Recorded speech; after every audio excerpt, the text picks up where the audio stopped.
Hello, I am Rogerio Pinto.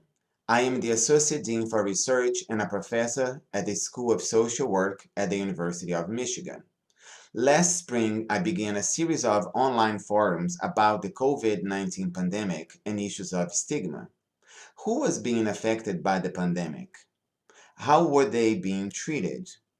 What abiding inequities were suddenly being highlighted by the pandemic?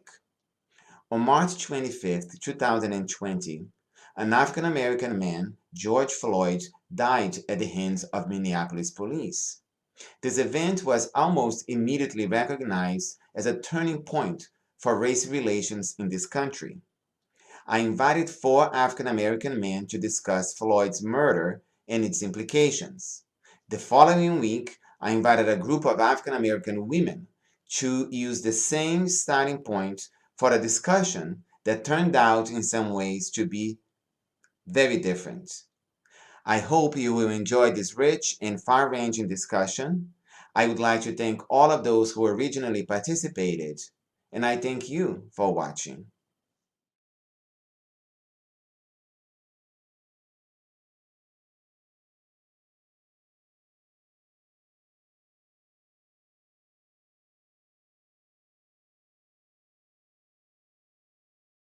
Daria, welcome to everybody. My sister's on the panel. I look forward to hearing what each of you have to say. I had two seemingly unrelated thoughts, and hopefully to come together at the end.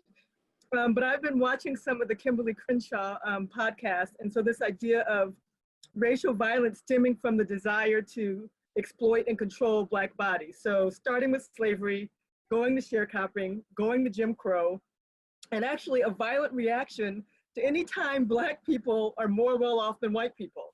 So you have Ida B. Wells. Every time there's a lynching, they said sometimes it's because there was an attempt to rape a white woman, but usually there was an economic underpinning when someone had a store that was doing better than a white store, when someone had a business that was too successful, and Black people weren't supposed to be doing better than us, and there was a violent uprising.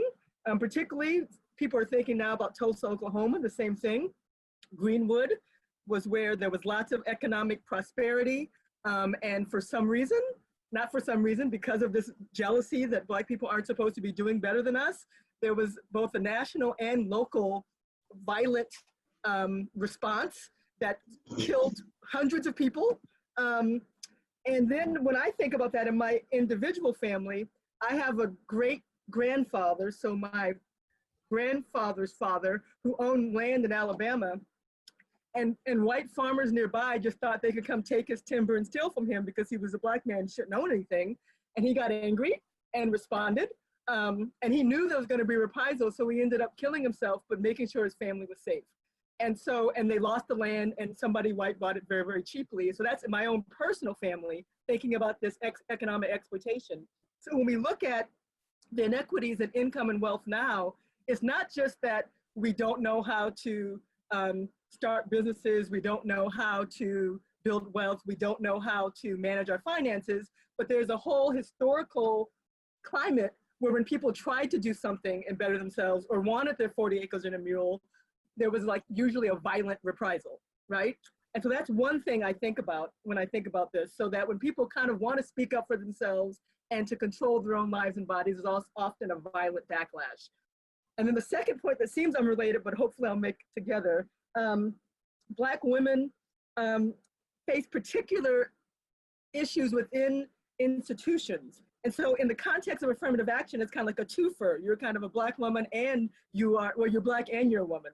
And experience is more of a double whammy. So you face both sexism and racism. And then sometimes for things in academia, you may get worse course evaluations than your white and male peers. You may get lower pay than your white and male peers. And often we're asked to take on more responsibilities and more stress, but we're looked down upon if we complain about it or try to speak out. And so just one, again, personal example of that, I was part of this kind of training to help people of color to be more active in kind of as a public intellectual and in social media spaces. So I wrote this piece on CNN about being the daughter of a granddaughter of someone who was a house cleaner, and how I was able to get education, do well, but now people who are in kind of low paying jobs, their children are much less likely to be able to get ahead. And so I try not to read the comments in the article because those are usually pretty, difficult. But someone actually individually looked me up at the University of Michigan and emailed me. And I won't even say what he said, but it was like, blankety blank blank, UNN, go back to Africa, blah, blah. I mean, it was just horrible. I mean, just ugly, ugly stuff. And so when I first saw it, my first thought, I was angry, of course. I was upset, of course. But I was just going to delete it. Said, oh, well, I'll just forget about this. It's just a mean, hateful person. But, I don't know who I spoke to, but they said, you really ought to report this. So I reported it to the dean and they reported it to the IT folks. And they actually found this person. He used his own personal email, so he didn't even try to hide. And when they asked him, what are you doing? We're going to try to, keep you from hurting or harassing her. And he knew the law. He said, well, I don't live in Michigan. I don't live within so many feet of where she is. I won't do this again. You can't do anything to me. So apparently he'd been doing this before and thinking about it before. And so just again, first of all, that my impulse was to swallow it and just take it in and just have one more thing to deal with. But then secondly, no real repercussions for that kind of hateful speech and language. And I mean, maybe white colleagues get hateful speech and language, but I doubt at the same vitriol as that email was to me. And the reason I'm putting it together a little bit, when you think about the economic inequality that exists in the African-American community, and you think about the pressures that Black women face, I often also am told by my male friends and colleagues, Black men have it worse. They are more likely to be followed by police. They are more likely to have these issues. And one of the things that Kimberly Crenshaw, she has this thing called Say Her Name, and about all of the Black women who also faced racial violence and hate. And actually, when a Black woman stands up for her rights, it actually triggers a more strong violent reaction by police sometimes than even with others. And so, so for me, thinking about someone in the Black community, I'm devastated and upset when I see a knee on George Floyd's neck, but I'm also, devastated when I think of Breonna Taylor staying in her house in bed, waking up and being shot by police. And then all the other people in that Say Her Name campaign that have, been exploited, been violently killed by police, and just realize that in the Black community, we all can hurt because I have a mother and a father. I have a son and a daughter. I have uncles and aunts. I have nieces and nephews. I have cousins who are male and female. I have people of different gender identities. And so all of that's in my family. And so when there's these things in the Black community, I feel it. And we see these videos over and over and over again. They're so painful. And so rather than finding ways to put fissions and separating us, realizing that hopefully we could find ways to draw together and fight these systems that bring all of us down. So I'll stop there and pass it on to the next person who wants to speak. Hi, thank you. My name is Andrea Williams. I work at an organization called Rising Ground with a program called Steps to End Family Violence. Much of the work that I did before coming to Steps was prison monitoring and working with formerly incarcerated women on advocacy training and engagement. And it's something that I'm pulling forward in the work at Steps and working with criminalized survivors. So I wanted to, one, thank you, Trina, for the points you put out. They're similar to the things that are in my head in this way. So one of the reasons that I think this moment is, after so many killings of Black people at the hands of the police, is different, is because of the conditions created by the pandemic, which include economic conditions, the ones that you spoke to. And I'm wondering that and thinking that folks were impacted, and there's two things that were kind of, I think, happening. One is the economic impact just kind of across the country on everybody. And that's not equal, but I think that in particular, it had affected white folks in the United States in a particular way. If you're business owners, your wealth, you got hit in a particular way with the shelter in place and the shutdown, and the inability to kind of run businesses if your business wasn't deemed essential. So that's one. And then also, because folks had to stay home, you had to pay attention to the news and you couldn't look away. And I'm wondering that about that person who maybe like in their business would have on the news and would see a police killing. But when you're doing business, you can sort of pay attention to the news or not. But this time there wasn't a way to kind of look away. So there's that. I also think, to your point, Trina, to me, the violent reaction is a violent reaction to the Obama presidency, which I think is what the Trump presidency is all about. And the Republicans that go along with it and basically use Trump for their own agenda, like just all of that.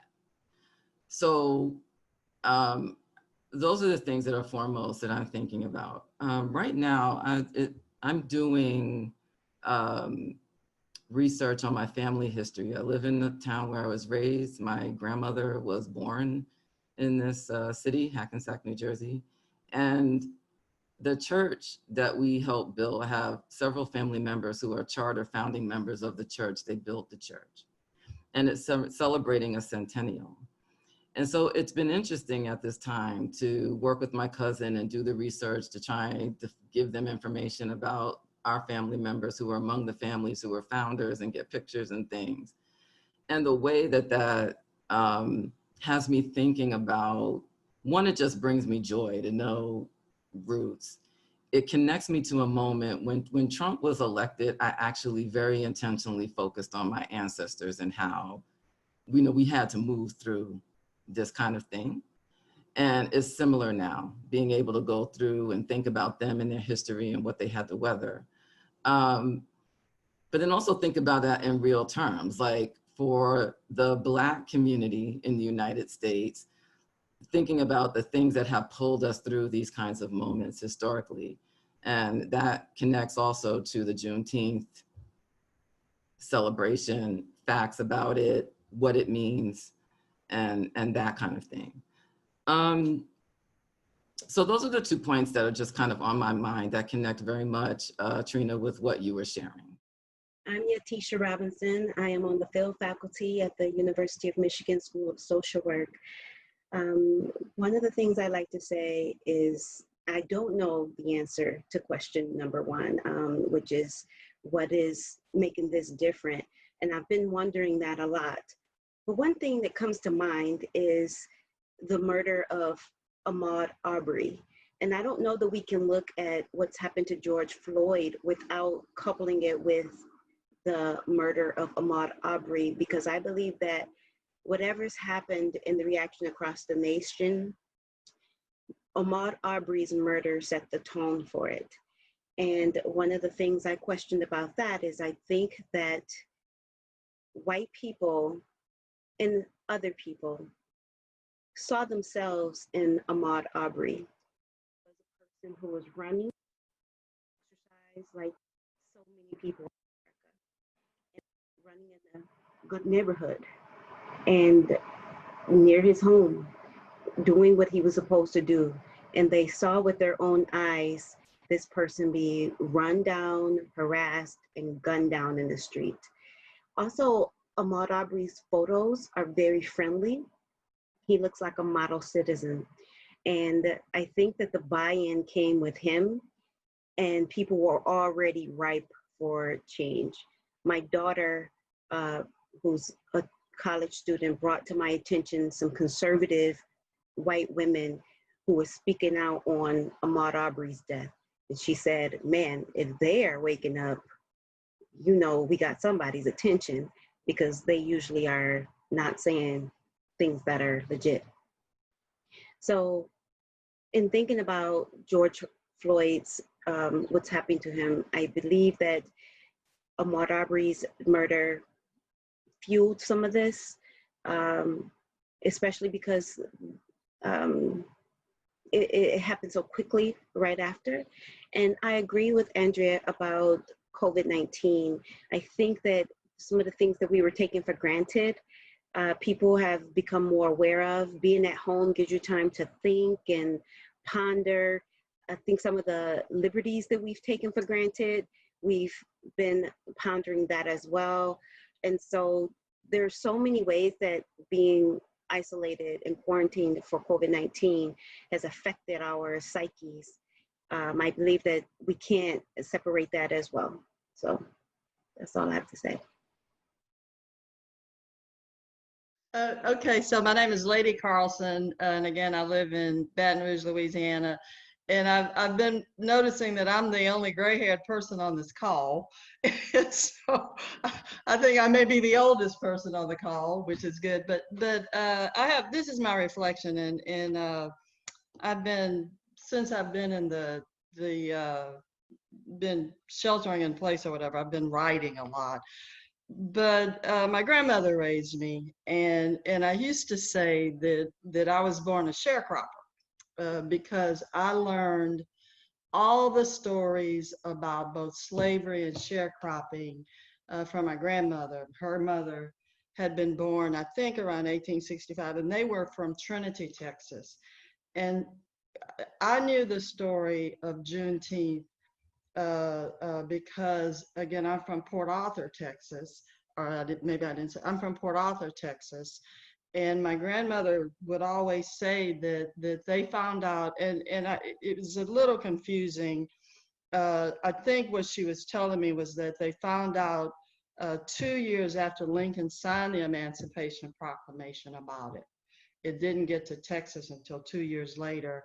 But once the war ended, the fighting didn't stop in Texas. And so there were battles that continued to go on, and battles that, quite frankly, some of the Confederacy won, again, even after the war ended. Port Arthur is about 45 miles from Galveston, Texas, where the news first was broke about Juneteenth. And my grandmother told me this, that I was born in 1951. My grandmother said that when she was a young girl growing up, a young woman, Blacks celebrated Juneteenth, and they do the watermelon and the red soda water. And she said, but then around the 50s and the 60s, Blacks didn't want to be associated with their slave past anymore. And so they stopped celebrating Juneteenth. But I was always taught that Juneteenth, July 4th is not our holiday. This is my grandmother. July 4th is not our holiday, it's theirs. Juneteenth is ours, because that's when, again. And so I guess for me, look, I'll be 69 in July. For me, quite frankly, it is that I hope I don't cry, I don't want to cry, that Juneteenth has gone from being a Texas holiday that people stopped celebrating to now talking about being a national holiday. And so to my grandmother, I just say thank you, because when I was growing up, I was like, why is she telling me this? I'm a child. And then now I understand why. And so that would be my reflection.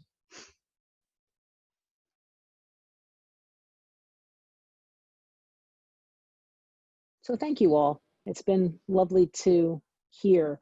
I have a couple thoughts. Really very much in line with how Trina started.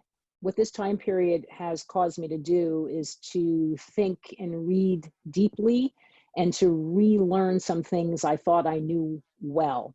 So for me, the meta conversation is about the structure of this nation, right? So it is structured on a deeply anti-Black white supremacist ideology. That's how we were created, right? And so for me, that's the meta organization for how we moved through Reconstruction till the most recent murders, the extra legal murders of Black people and the legally televised murders of Black people, the spectacle of it. I will say personally, I saw my first picture of a lynching when I was 10. So I understood what some folks seem to be coming to consciousness now then. And when I looked at that picture, I looked at the two hanging bodies of Black folks, and I understood that was meant to be me. I made quick work of that. But then I looked around at the white folks, and they were celebrating. It was a party. It was a collective shared racial bonding for the use, misuse, and abuse of the Black body. At 10, I understood this in my guts, and I understood, okay, I see how this thing is structured. It's a structure larger than family. It's a structure larger than our individual stories. I also understood that my white mom and my white family would not undo this. So the bonds of motherhood, family, love, none of that takes care of this larger overarching thing. Maybe this will sound like a non sequitur, but hang with me. I have been reading this book by Bellou, and she's looking at the white power movement and the evolution since since Vietnam, and how yesterday's Klan is one thing, and it was supporting a white supremacist system and infiltrated all the different governments, particularly after Reconstruction, okay? But then folks went off to Vietnam, got military training, came back, and that ideology morphed into an anti-government ideology, right? And so there's a bedfellow amongst the white supremacist group, and they've all come together. Bellou tracks this. And so how I have felt since this all happened was like, a little bit like I'm losing my mind, because everybody I talk to, I'm like, have you read this book? Are you watching this? Are you seeing these forces coming together? So I have deep concern about that. I have deep concern about the militarized, violent movement. And my biggest concern has been the idea that folks who are racialized white won't see it when it's coming because they're not conditioned to. You understand? I live in a rather homogenous state, so I always am aware of what's going on so that I can get from point A to point B. And it's like, in good times, I don't get bad service. In bad times, I'm not caught out there. So I actually think we are living in incredibly important and serious times. And I think the forces of anti-change are armed and ready. I don't have time for news reports that go on and on about the fact that we don't react to white militia guys at the State House and blah, blah. Okay, there's no more time for that kind of conversation because people are being murdered in ways that are beyond spectacle. So maybe I sound like I'm going off the deep end, but I don't think I am. I think I am seeing what is occurring. And it makes sense in the logic of a system that never meant for Black people to be a part of it. It was never constructed for that. And that's not taking away any gains. I'm not doing that, but I'm talking about as a system. To be racialized Black is to tell you something about who has access to what goods and who has access to even walk down a street unmolested. That's what it means. It's not where your grandma comes from. It's not what you had for dinner. It's a racial caste system with the military capacity of the police state. These are serious things, folks. And I think this is our last best chance to do something about it. So that's what I've been feeling. And then having conversations with my son about what's happening so that he doesn't internalize it. So then I have to take him through our entire history so that when he asked me, why did the police do that? I had to talk to him about racial terror. I couldn't say anything else because his presumption was that the system would keep him safe. It's not built to do that. Are we going to build it differently? I hope so. So anyway, those are my thoughts. My name's Lauren Davis, and I work at the School of Social Work in our Office of Diversity, Equity, and Inclusion. And I think just in reflecting with where we're at, you know, one of the things that Trina mentioned was just sort of the role of women. I think one, in our institutions and also in a lot of our movements that we have, women, Black women especially, have been at the backbone of moving things forward, and the violence that goes against our bodies, and both in these movements and in the places where we work, where we live. And so I think for myself, even just thinking about working in the DEI space, I also think about how that parallels where often when I look around, the people who are doing that work are mostly women of color who are carrying that load, carrying that burden when we are already taking on extra because we want to support the few people who are in our systems, in our institutions. And so then we're taking on more that's often not recognized, not given credit for. We're complaining if we mention that, and others are not stepping up and saying, let me take the burden off. What can I do? And I think in these times, you know, I've had a lot of people calling, asking, what can I do? And they want to take action, and I appreciate that. And also, I recognize that like everything that's happening is traumatic, and to continue to watch these videos is traumatic. And for me to educate you, that is labor and time that I may not have the energy to do. And so I think something that has been really important for me is to really think about, how do I take care of myself? How do I and others, and like make sure that we are in a space where if I have to say, no, I'm not going to do this thing for work today because I have to rest, you know. Audre Lorde talks about self-care as like an act of political warfare. Like, I think that is important because like we are in violent times, and we have to create those spaces where we continue to nourish ourselves, because I've watched so many of our leaders perish. And some of this is not just the violence that's being perpetrated against us, but then it's like taking its toll in our bodies. And so I think all of that lives within us. And I, like, for myself, have to grapple with like how I've embedded these messages, and I have to produce, I have to continue to support my community, I have to be out in the streets, I have to like support my family. It's like all of these things at once, and it's like, it is a lot to take on. And so how do you do that and also know when it's time to say, I cannot right now. I've done all I can do for today.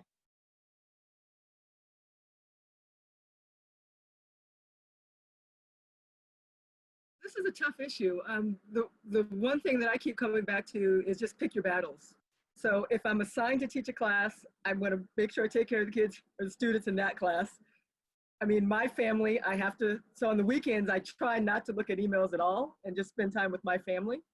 That's a choice I make, but everybody picks their own battles. So I also am engaged in some national conversations because like Mara, I try to be in the policy world as well. And so there's lots of people in DC figuring out, you know, how can we make sure small Black businesses aren't lost in this whole CARES Act or whatever is being passed at the federal level. There's state level advocacy. So I'm doing some advocacy work, I'm taking care of my family, and I'm taking care of the students that are my responsibility. And I personally haven't done a lot of the protests directly, even though I've tried to support the students who are. But not that I don't think it's important, it's just that I can't do it all. So that's kind of the way I've made decisions. But I think everyone has to pick their own battles. One, what their best skill sets are and what their responsibilities are, and then not feel guilty about not being able to do it all, and not allow others to make you feel guilty. One of the things that I think is different about this moment than any other moment is the digital age.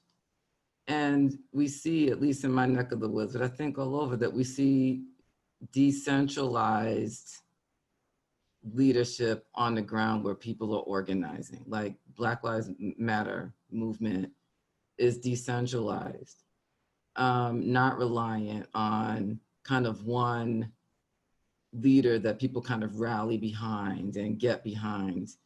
And it can be a lot. But I feel like the analysis, for example, that Mara put forward is it's thinking and analysis that's out there on the ground, and there are organizers who think about and try to act on that question in their demands, right?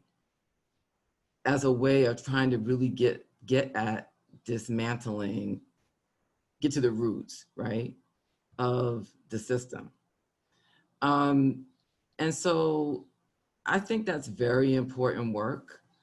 And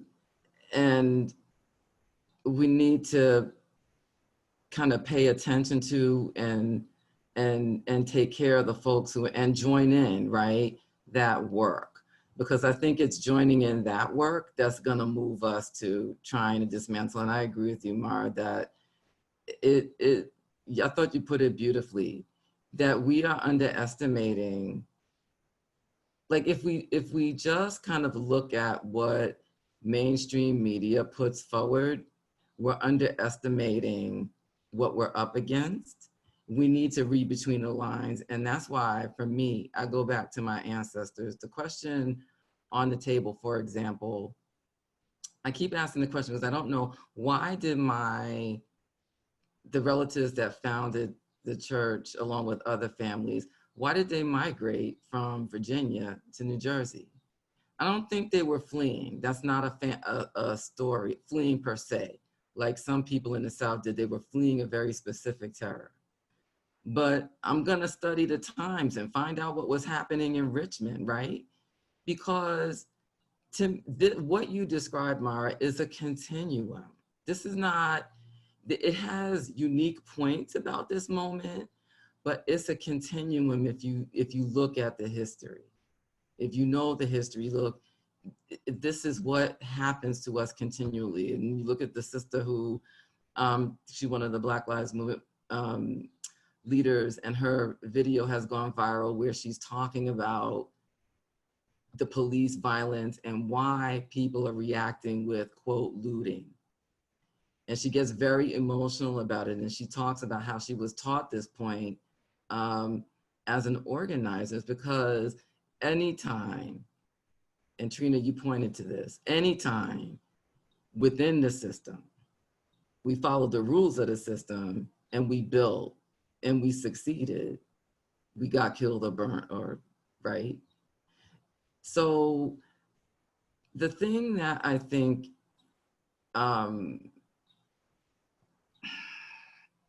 seems significant is the decentralized efforts, because when you look at the decentralized efforts, they make the connections even internationally, just like happened in the 60s with the civil rights movement. They connected the dots globally with what's happening. And it's a lot that's happening, but I think it challenges us to try to see things through a different frame as a way to try to create the world that we really want, to dismantle a deeply embedded system, to dismantle the institutions that prop up that system, at the same time building new, right? So that if you can defund the police, what are you gonna replace it with, right? Those kinds of things. So it is a lot to think about and contemplate, but I appreciate the work that people are doing that we can join in on, in a way it makes us really think about how we gonna do this? How are we gonna do this?